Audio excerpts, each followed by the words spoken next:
Now, this is our last in the Rune series, but we're gonna go out with a bang. Rune casting Serum runes. Now, this is gonna be a bit of a twist on the poison runes we did before, but I really think y'all are going to enjoy the flavor of the Serum runes. So, without any further ado, Serum runes, here we go. The Serum rune is a buff. And it's those wonderful green giant growth spells. Triggers whenever the number of Serum runes exceeds the target's toughness. At the end of the target's turn, they roll 1d6, and if the result is 4 or higher, the target loses a wound. If you lose a wound this way, remove a Serum rune from the target. This is what makes Serum runes different from poison runes. Serum runes will eventually metabolize. You'll absorb them eventually, and that happens whenever you take a wound. They will. In fact, the status of a serum rune is called saturation. You're oversaturated with something that you've taken to give yourself a buff. And the default debilitation is obviously losing a wound. Spell types and debilitations, doping, adrenaline, dangerous regeneration. That's the kind of theme we're going here with serum runes. And of course, the lovely image here is the muscle burst card. Because, after that's all done and said and done, that's gonna hurt like hell. Like you're gonna have one, you're gonna burn. Like that's gonna suck when all that just goes through your system. Recovery is again a nature check because you need to know your gains, your rules for lifting, and all that wonderful stuff to compensate for this newly gained power. So the DC of it is going to be a 20 plus serum rune nature check as a full action. Now, unlike poison, serum runes is a short rest. You just need to pay mind to your body, not lose your shit, not lose your cool. Don't do anything too crazy.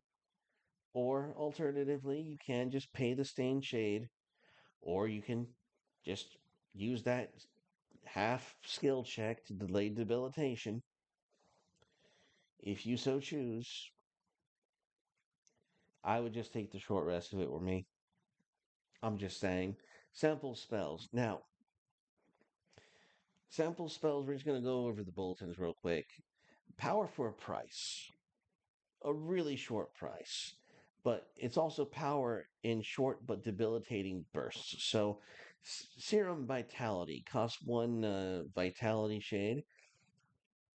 Heal the target for X amount of damage, where X is the number of Serum runes on the target. Now, if the last source of damage caused a wound and the difference between that damage and the target's toughness is less than the damage currently healed, basically, if it heals you up to a wound, you restore a wound. It doesn't just remove damage. It can restore the wound if the amount that you're healed was the amount that damaged and caused the wound to begin with. Also, you can add X to your next defense skill roll. So, Serum Vitality says, hey, however many Serum runes you've currently got, we're going to use it to heal you. Metabolic Spasm is the target gains one Serum rune and plus 3 damage and toughness until the end of turn. If this target has Serum runes equal to or greater than its toughness, they also have cleave until end of turn. Now, for those of you who are not familiar with what that means, it means two things. One, your Serum runes are equal to or greater than your toughness. You are going to roll for that poison. You're going to roll for that wound. Whether you end up losing that wound or not, you now have cleave. Now, cleave in this game is essentially trample.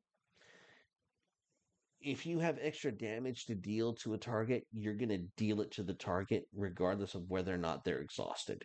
Because normally, if it if a target takes damage and they're exhausted, the rest of the damage just goes away. But if you have cleave, you keep going. You keep really digging into their flesh. You keep digging in. And if they're dead and they're ran through and they're done and you still have more damage, you can automatically attack the next target next to them within like 10 feet. So cleave is a big deal. Cleave is this system's trample, and that's what you're getting if you're going to have, serum poisoning essentially. The difference is that with each wound that serum takes, it knocks itself back down one. So there is a sort of a trade off there. Now, I like Serum. It has that Bane like effect. The where he just hits the button, the venom surges his body, and he becomes stronger and whatnot. That is the Serum runes. And I thought it was a nice way to end this series off because it kind of took poison into its own really authentic direction, in my humble opinion. So that's it. That's where we're at. We have completed all of the runes, and get to rune casting, guys. That we have some wonderful options for character building, and I think this is going to make the gaming system so much more uh, modular. It's it's going to allow the player to create whatever they want. So all the runes, guys. All right, that's it. That's the vitality runes. It's serum runes. Enjoy. Bye bye.